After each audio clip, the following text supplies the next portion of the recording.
What's going on, guys? Mike here from Sledaddicz. I'm here with the beautiful BRP Spyder. This is the RT Limited that I've had and I've been demoing this week. And let me tell you guys, I did not expect this thing to be so much fun. I absolutely love it. It's been a blast. I've put a bunch of kilometers on it and just really enjoy, getting out on the road again. It's been, quite some time since I've had motorcycles. And so far, I absolutely love this machine. This is a really, really cool ride. You can do so much with them.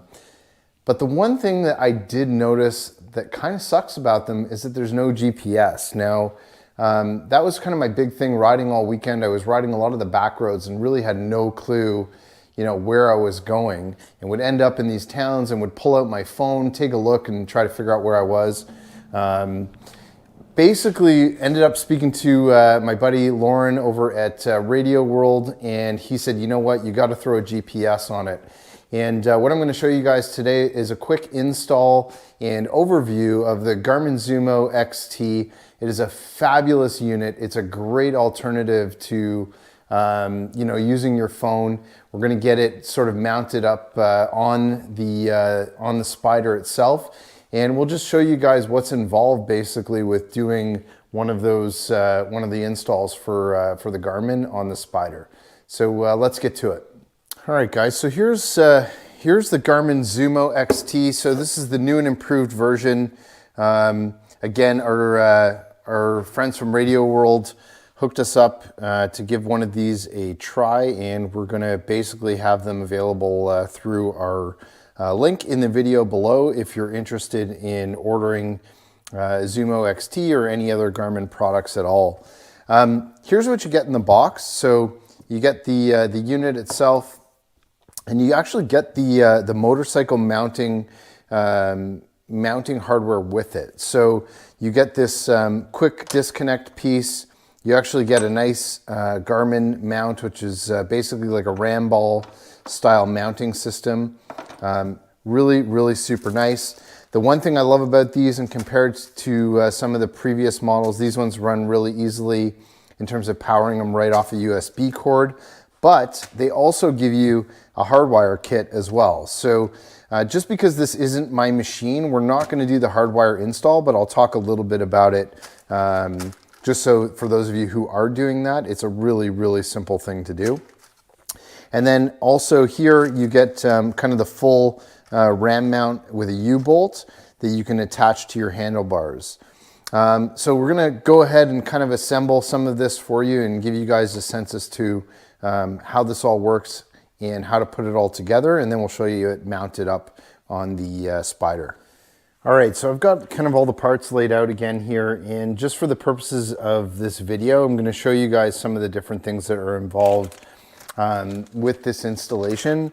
Even though I'm not necessarily going to be using the power that goes to the vehicle in this case, again, just because it's not my machine, I will show you that this piece actually connects into the base, and you definitely want to have that definitely completed. And when I'm going to be switching this over and using it on my sled, I'm going to need it there eventually anyway, so I'm going to attach this piece in so that I have it basically ready to go once the sled gets here. So just really easily, you feed this cable back through the back to the front, and that's where it's going to make that connection and that contact to the back of the unit itself. Very simple. All right, guys, so I'm just going to show you one important step after you feed up the cable. You're going to see two small holes on the back side here, and they give you this little small screwdriver and two really tiny screws. No, it actually looks like one. Okay, so it's not that bad. They give you one screw that goes up in here, and then the other one, I guess, is a spare. And what that does is it probably just holds that cable, that power cable. So I don't know if you guys can see that, but that's where it's going. All right, so next step is we're going to attach the ram ball, the back of that to this plate, and that basically allows you to mount it to anywhere. So the way you do that is you just grab the screws that it comes with, think these are M4 20 millimeter bolts, I believe. And basically you're gonna grab one of them with a washer, and then you're gonna feed that through, and you'll see these are actually recessed, so you just feed that through. And then on the back side, you're gonna put a spacer, so they come with these black spacers, and that's actually just gonna point back towards the base. So you're gonna have a little bit of space in between the back and that nut. And then from there, you're basically gonna put the back of the ram ball just like that. Basically just gives it a little bit of space in between, and then you're gonna attach a nut to it. So I'll get this done, and then I'll come back and show you guys what this looks like. All right, so once you're done that, you've got the base plate. It actually ends up sucking the spacers right in, so that's just one complete unit, and you can see how that goes. And then from there, it should be pretty simple. I mean, I imagine that this just connects in and clips into the back of the unit pretty easily. Yep. So just, you gotta clip in the top and then comes right out. So just because it's new, you just gotta give it a little bit of pressure, and that's it. I actually really like that. Very nice. All right, let's get it over on the bike, and we'll see how it mounts up. All right, guys, so I'm gonna show you just really quickly. So I'm not using the actual motorcycle mount that came with the unit itself, but it's exactly the same thing. This I'm using just because, again, this is kind of a demo unit, and I didn't want to attach the U-bolt to the bars. This is just a single bolt. It's exactly the same thing. You're just gonna put the U-bolt around it, and then it's gonna have kind of an extension with the ball on it. It's exactly the same thing. This is just one that I'm using because it's got just one bolt, and it's pretty easy for me to take on and off, just given that this isn't my unit. So that's the ball. You basically want to get that mounted, and then we'll show you how to mount up the Garmin to that. All right, guys, so all you're gonna do from there is you're basically just gonna grab your little mount that came with the kit, and you're gonna slide that on top, and then all you're gonna do is you're gonna fit your GPS in there as well. So you're gonna have to spread that open just to get it in, and then you're gonna start to position it based on kind of where you want the unit. And that, for me, is probably perfect. So that'll give you a sense as to, you know, how I've got it mounted on the bike. And I would certainly recommend that you go on the left side. So what that will do is it'll allow you to still be able to touch the screen, and then you know, still be able to control the throttle at the same time. So I'm pretty happy with that as a mounting location. You know, alternatively, you can get different mounts as well. If you wanted to put it in the center, that would be kind of another option to consider. But again, just for the purposes of this install, just simply because this isn't my own actual unit, and it is a dealer demo, I'm just sort of showing you right now how I'm going to get this mounted up. And I like that. I like where it is. It's pretty easy to see, and it's pretty easy to access. I can move my hand really quickly from you know, from the handlebar here right to the GPS, and it's not blocking anything else in front of me as well in terms of the data that I would get on my gauge. All right, guys, so I've got the Garmin Zumo XT powered up. It's attached now to my little RAM Garmin mount that comes with the unit itself, and I just powered it up. First thing, just looking at this in comparison to my old Zumo, the screen is beautiful. It's really, really, really nice, super clear display. Lots of different options with this unit as well. And you can click in here and go to your apps. You've got your owner's manual. You've got kind of a bird's eye overview that you can get. You've got your trip planner. You've got tracks. You've got the ability to share your routes. You can even play music through this one if you Bluetooth your phone to it. Lots of different types of options with this one. You can even attach a wireless camera to it. You can add traffic to it. Those are all features that pretty much like I'm not going to end up using. So For the purposes of this demo, pretty easy. You kind of just want to go to the display where you can click on where to, and basically, you can get all your points of interest, and you can save your points of interest and click in an address and get turn-by-turn directions, obviously, to where you want to go. So overall, it looks great. I absolutely love the display on this one in comparison to some of the previous models that we've been using. I think we've got a Garmin Zumo 590 right now, so this one definitely looks really good.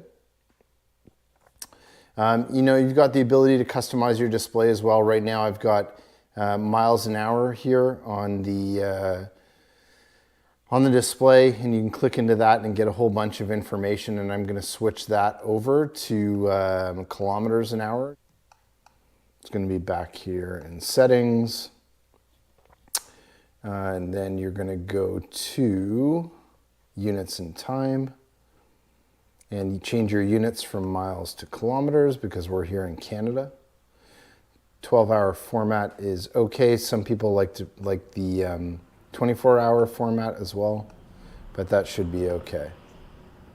Now, one of the things I did notice, when you don't have the unit plugged in, you aren't going to get full brightness. So right now it's actually on the lowest brightness, or it gives you a 40% brightness setting. So you have to plug the unit in to power in order to get a really bright display on it.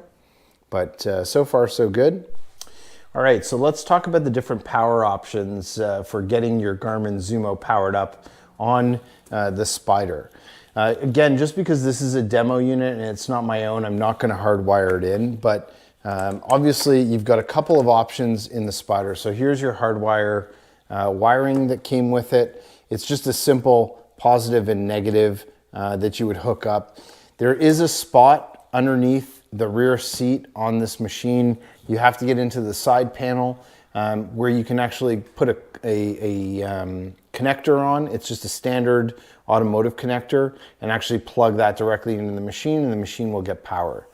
For kind of my purpose, just because again, this is sort of a demo, what I'm gonna end up doing is inside the glove box, there's actually a USB connector already there for me. And so I'm gonna power this unit right off of this USB connector. Now, the only thing that that's going to do in terms of limiting me is giving me the ability to charge both the Garmin and my phone at the same time. It's not a big concern for me. Worst case scenario, you could probably get a splitter, a USB splitter, and run them both off of that. But again, just for sort of my short term with this machine, right now, that's a great option just to power up and get power to the unit when I need it. And so I'll switch back and forth between my powering the Garmin and powering my mobile phone as well. The other thing I'll mention is, the connectivity with the gauge is something that I've read quite a bit about. And you actually can't connect this Garmin directly to the Spyder BRP gauge. And what you need to do, and there's sort of a workaround to being able to, if you wanted to get the audio from your Garmin through the speakers and the sound system on your Spyder, there's basically a workaround to doing that, where you can essentially connect the Garmin to the auxiliary outlet that's in your Spyder. And the way you do that is you get a Bluetooth wireless dongle, and you would then connect your Garmin to the Bluetooth dongle, which is then plugged into your auxiliary input on the machine. And you can change those settings on the machine so that you can go and get your audio from the actual Garmin through the machine. And you do that by just going into your music icon and going to aux. And then you'd essentially click on aux, and that would give you the ability to ensure that you get your any turn-by-turn directions would come through the stereo on the Spyder. So that's a workaround that I've seen on YouTube. it's probably something that I might consider if I want to try it. But for now, I'm actually going to be running this with a communicator on my helmet. So I don't really need to have the connectivity for audio between the Garmin and the Spyder.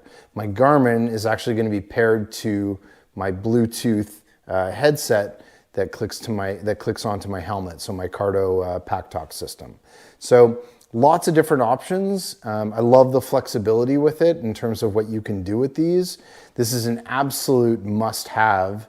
I think if you're going to be riding a Spyder, you definitely want to have a Garmin unit attached to it. And you guys can go to our partner, Radioworld.ca. We have a promo code that we're going to link in the video.